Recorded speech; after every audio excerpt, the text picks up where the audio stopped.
Lubna Benaïssa est une jeune fille marocaine de 9 ans vivant avec sa famille en Belgique. En 1992, la petite va disparaître, mais sa disparition ne sera pas du tout prise au sérieux par les policiers qui laisseront le dossier sur une pile sur le côté sans vraiment s'en occuper. Pour tout savoir sur la triste histoire de la famille Benaïssa, lançons-nous maintenant dans la vidéo.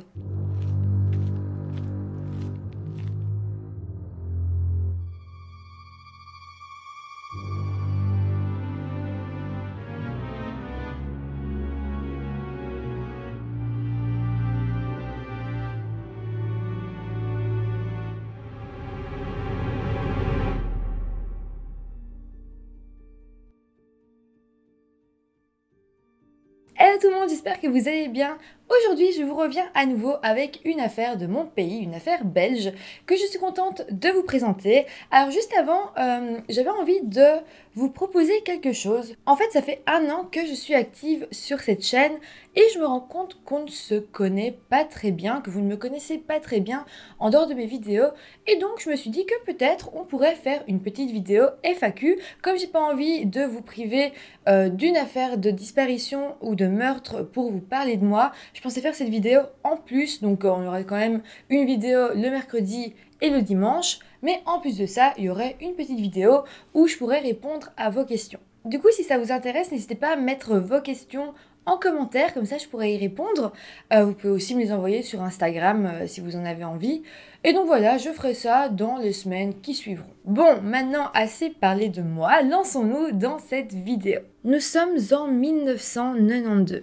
Lubna Benaïssa est une petite fille de 9 ans vivant à Bruxelles et plus précisément à Ixelles sur la rue Gray. Lubna vit avec ses parents d'origine marocaine mais aussi avec sa sœur Nabella. Lubna est décrite comme une petite fille sage, obéissante, qui écoute toujours ses parents. Alors, parlons maintenant de la journée du 5 août 1992. En fait, sur le temps de midi, ce jour-là, Lubna et Nabella, sa sœur, vont se rendre dans un magasin à Ixelles, donc près de chez elle, sur ordre de leur maman, parce qu'elle doit faire quelques petites courses. Le magasin se situe sur la rue Goffard. Vous allez voir, c'est tout de même assez loin de chez eux, c'est à 11 minutes à pied quand même. Bon, à part ça, la promenade se passe bien, les deux filles rentrent chez elles, la maman regarde les courses, et là, leur mère leur dit « Les filles, vous avez oublié de prendre les yaourts ». La maman va alors demander à Lubna d'aller les rechercher comme elle les a oubliés, mais cette fois-ci, Lubna va y aller seule, donc elle sera plus accompagnée de sa sœur. Mais le problème, c'est que cette fois, Lubna ne reviendra pas. Les heures vont passer et c'est vrai que les parents de Lubna vont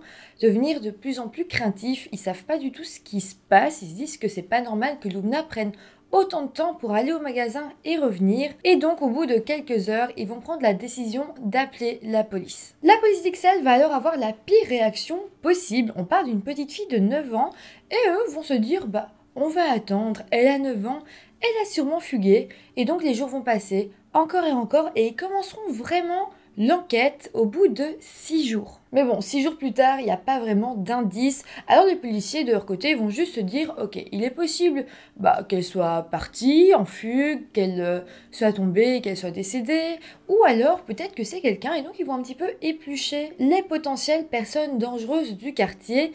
Et tout ça va les mener vers une personne en particulier. Cette personne, c'est un certain Patrick de Rochette. Patrick, c'est un homme travaillant dans une station-service à Ixelles, station qui appartient à ses parents. Si on se penche sur lui, c'est parce qu'il a un casier judiciaire car il avait déjà été condamné pour attouchement sur de jeunes garçons mineurs. Mais c'est pas tout, quelques années auparavant, Patrick, qui était déjà alcoolique à ce moment-là, il l'est toujours au moment des faits, à cette époque-là, il avait essayé d'amener un petit garçon chez lui dans son garage et il avait décidé de la toucher sexuellement. C'était un petit garçon asiatique, sauf qu'il a réussi à se débattre, à s'enfuir et Patrick, lui, avait essayé de l'empaler. Donc là, on se rend bien compte que Patrick, c'est une personne assez dangereuse. Il a des problèmes avec l'attouchement sexuel sur des jeunes mineurs, mais aussi, on se rend compte que c'est une personne qui était capable de tuer. Donc ça en fait quelqu'un de très dangereux, surtout qu'il habite sur le chemin où Lubna devait passer pour aller au magasin. Donc c'est vrai que tout le monde se dit qu'il est potentiellement le coupable. À l'époque, le tribunal correctionnel de Bruxelles l'avait condamné à un internement, mais malheureusement, Patrick n'y restera que 50 jours. Après ça, il repartira du service psychiatrique en pensant qu'il était guéri, en tout cas c'est ce que les médecins lui avaient dit. Donc, il n'a jamais été en prison, il n'a jamais reçu de vrais soins, donc il est toujours aussi dangereux qu'il y a quelques années. Les policiers vont alors décider de l'interroger dans le cadre de la disparition de la petite Lubna, mais Patrick va leur donner un alibi assez béton. En fait, il dira à la police qu'il a tout simplement été déjeuner avec son frère ce jour-là et que le déjeuner avait duré de 11h30 à 13h30. On demandera confirmation à son frère qui confirmera l'alibi. Alors vous allez vous dire que si cette piste tombe à l'eau, les policiers vont chercher une autre piste, mais non, pas du tout. Ils vont se dire bon on a essayé, ça n'a pas marché, tant pis, on classe le dossier. Donc voilà, les années vont passer et le dossier va absolument pas avancer. Passons maintenant à l'année 1996, donc 4 ans après que la petite Lubna ait disparu. Cette année 1996 est une année très importante dans l'histoire de la Belgique. En fait, c'est cette année-là que Marc Dutroux, un tristement célèbre meurtrier et pédophile belge, va être arrêté par la cellule d'enquête de Neuchâteau, une ville belge située plus au sud de la Belgique. En fait, officiellement, quand on a retrouvé Marc Dutroux, on a retrouvé 2 petites filles décédées, mais on sait qu'il s'est attaqué à plusieurs autres petites filles. Et on se dit que peut-être d'autres enlèvements d'enfants, d'autres disparitions d'enfants sont liées à Marc Dutroux. C'est donc à ce moment-là qu'on va se demander si l'histoire de Lubna et les enlèvements de Marc Dutroux n'étaient pas liés. En fait, à ce moment-là, une marche blanche aura lieu dans Bruxelles, marche qui sera organisée par les parents d'enfants disparus. Le but était en fait de rappeler aux autorités que tous ces enfants n'avaient pas été retrouvés et que peut-être Dutroux aurait quelque chose à voir avec ça et donc il fallait enquêter. Les parents de Lubna vont bien évidemment participer à cette marche blanche et donc ils vont profiter de ça pour lancer un rappel aux autorités pour leur dire « Notre fille Lubna est toujours disparue depuis 4 années et plus personne ne fait rien ». Leur appel à l'aide sera entendu par Michel Bourlet qui était le procureur du roi de Neuchâteau. À ce moment-là, les policiers bruxellois vont alors envoyer le dossier de la petite Lubna au procureur du roi de Neuchâteau pour qu'il puisse à son tour s'y pencher. Et ça va porter ses fruits parce qu'en fait, grâce à lui, quelques mois plus tard, soit le 5 mars 1997, les policiers feront enfin la découverte macabre, évidemment, du corps de la petite Lubna. En fait, le corps avait été caché dans la cave de la station-service de Patrick Douchette. Station-service Q8 située au croisement de la rue Wéry et de l'avenue de la Couronne. Donc rappelez-vous, il s'agissait de l'homme que la police avait interrogé au tout début de l'enquête suite à son casier, mais qu'ils avaient relâché, jugeant que son alibi était béton. Ce qui est vraiment dingue dans cette histoire, c'est que c'est la cellule d'enquête de Neuchâteau qui va résoudre l'enquête alors qu'il se situe à des kilomètres de Bruxelles et la police bruxelloise qui était sur place depuis 4 ans n'avait pas réussi à retrouver le corps de Lubna. Évidemment, l'histoire va éveiller les journalistes et beaucoup vont se demander pourquoi à Neuchâteau, ça leur a pris que 5 mois pour résoudre l'enquête alors que les policiers bruxellois, ça faisait 4 ans qu'ils étaient dessus. Donc là, évidemment, il va y avoir des titres dans les journaux, les gens vont parler et tout le monde va relever les gros manquements de la police bruxelloise. Bon, maintenant, je vais quand même vous parler de comment la cellule de Neuchâteau a résolu cette enquête. En fait, dans un premier temps, ils ont essayé d'établir un lien entre Marc Dutroux et la petite Lubna, sauf qu'ils n'ont jamais trouvé ce lien. Le moment où Lubna a disparu, ça concordait pas aux endroits où on savait que Dutroux était à ce moment-là. Donc, ils se sont vite dit, ok, elle n'a sans doute pas été victime de Marc Dutroux. Mais donc, de qui est-ce qu'elle aurait bien pu être victime? Ils ont alors retracé le chemin que Lubna avait fait de sa maison jusqu'au magasin et ils se sont rendus compte que sur cette route, il y avait 2 criminels qui avaient été condamnés par la loi et qui avaient donc un casier judiciaire. À ce moment-là, la police de Neuchâteau va être assez sûre qu'il s'agit de un de ces 2 hommes. Ça tombe sous le sens selon eux. Donc la police va enquêter sur ces 2 suspects et ils vont assez vite se rendre compte que l'un d'eux ne pouvait pas être le coupable parce qu'en fait, oui, il avait un casier judiciaire, oui, il avait habité là, mais il n'habitait plus là du tout. En fait, il était algérien et il était reparti vivre en Algérie. Donc ils ont vérifié qu'il n'était absolument pas en Belgique en 1992 et non, il n'y était pas. Donc, selon la police de Neufchâteau, c'était forcément l'autre suspect, donc Patrick. La police va donc se concentrer sur Patrick qui avait 33 ans à ce moment-là. La police va alors décider de l'interroger une deuxième fois et Patrick redonnera le même alibi, donc comme quoi ce jour-là, le jour de la disparition, il avait été mangé avec son frère de 11h30 à 13h30. Sauf que la police de Neufchâteau va un peu mieux vérifier l'alibi.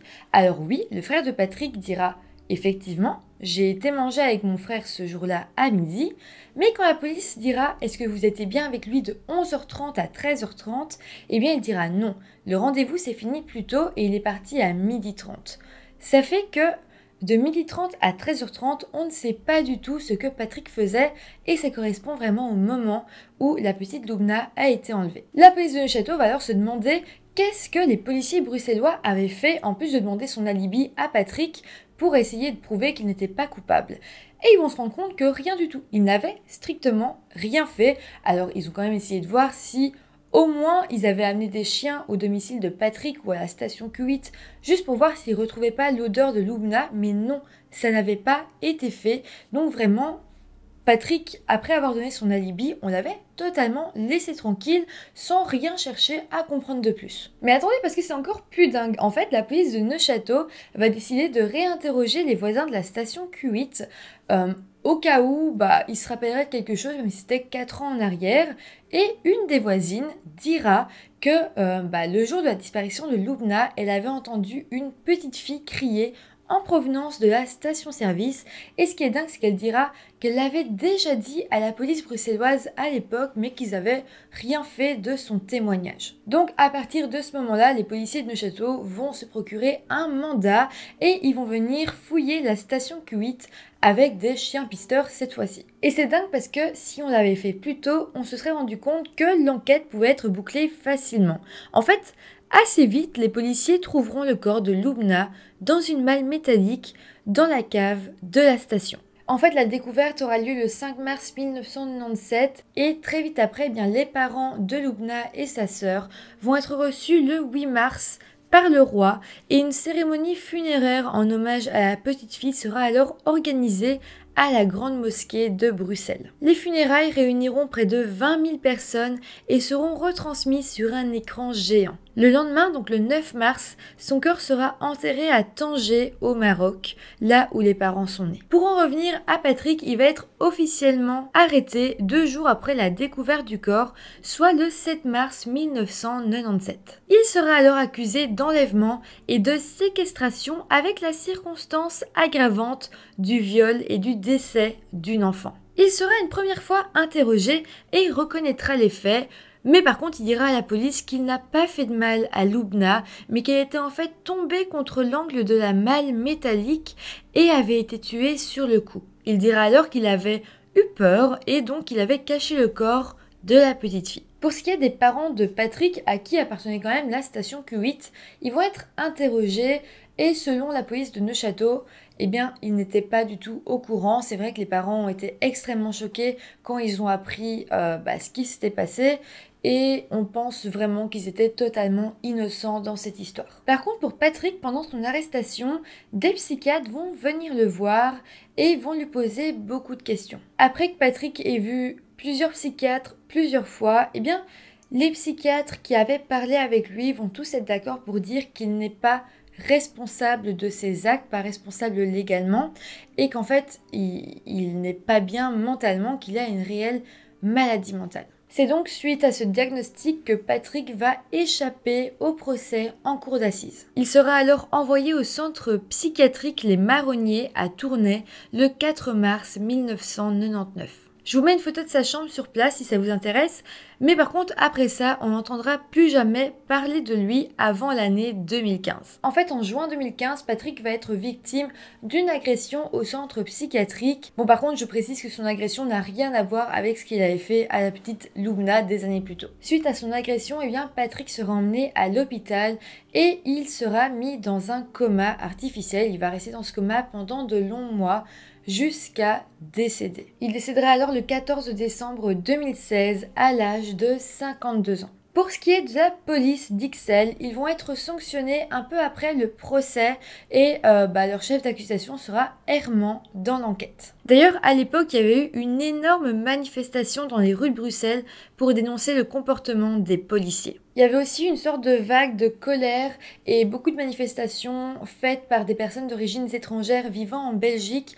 qui dénonçaient en fait vraiment le racisme qu'ils vivaient et le fait que c'est vrai que quand eux ont un problème, eh bien la police prend parfois moins au sérieux leurs histoires. En tout cas, c'est ce qu'ils revendiquaient et ils vont être fort entendus par les policiers, par les médias et par le gouvernement. Mais ce n'est pas tout, la famille Benaïssa, donc la famille de la petite Lubna, va aussi entendre toutes ces manifestations et Nabella, la grande sœur de Lubna, décidera de réagir et dira publiquement: au nom de l'amour que vous avez pour Lubna, pour que l'on puisse lui dire adieu en toute sérénité, pour qu'elle soit fière de l'hommage que vous lui rendez, nous vous demandons de rester calme, de maîtriser votre colère. Nabella, de son côté, terminera ses études et elle s'installera aux États-Unis en 2010.